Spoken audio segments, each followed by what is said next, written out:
గంగిరెద్దుల్ని తీసుకొస్తారు, గంగిరెద్దుని ముస్తాబు చేస్తారు. మన బొమ్మలోకి వచ్చే గంగిరెద్దు వచ్చింది, వారు తాతగారం అంటే ఏదో అంటున్నది, రంకులు వేస్తున్నది చేస్తుంది. ఆ గంగిరెద్దు ఎందుకు తీసుకొస్తారంటే గంగిరెద్దుని మన దగ్గర చూపించి 10 పైసలు ఆడ పుచ్చుకుంటారు. బియ్యం ఇస్తే బియ్యం, లేకపోతే బట్టలు ఇస్తే బట్టల గంగిరెద్దుని చూపిస్తారు. అలాగే బాబా టైంలో ఒక ముసలపుల్ని మచ్చిక చేసుకున్నారంట నలుగురు కలిసి.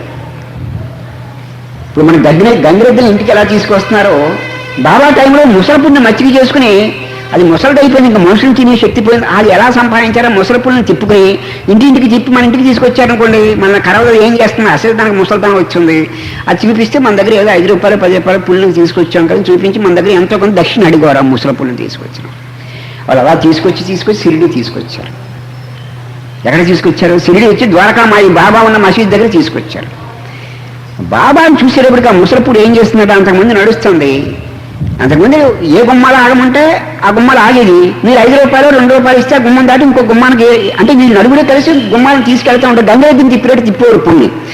కానీ బాబా దగ్గరికి వచ్చేవాడికి ఏం చేసిందట, నుంచోటి మానేసి బాబా దగ్గరికి వచ్చి కూర్చుందట. అలా అరగంట సేపు కూర్చుని పోయిందట బాబా దగ్గర. బాబాను చూసింది, బాబా దగ్గర అరగంట సేపు కూర్చిపోయింది. బాబా కూడా అరగంట సేపు దాని అంతా చూస్తామనుకున్న పులంక. మరి ఇద్దరు ఒకళ్ళంకొకళ్ళు ఏం చూసుకున్నారు, పూర్వజన్మలో ఏం జ్ఞాపకం వచ్చినాయో, అరగంట ఇద్దరు ఒకళ్ళొకళ్ళు చూసుకున్న తర్వాత అక్కడే ప్రాణం విడిచిపెట్టేసింది. అది జన్మాంతరాను. ద్వారకామాయిలోనే, ఆ మసీదులోనే ప్రాణం విడిచిపెట్టేసింది ఆ ముసలపుడు. మళ్ళీ ఆ పూర్వజన్మ అనుబంధం చెప్పి ఈ జన్మలో ఈ రూపంలో కలుసుకున్నామని అడుగుతున్న బాబా. ఆ పులికి ఆ బాబాకున్న సంబంధం.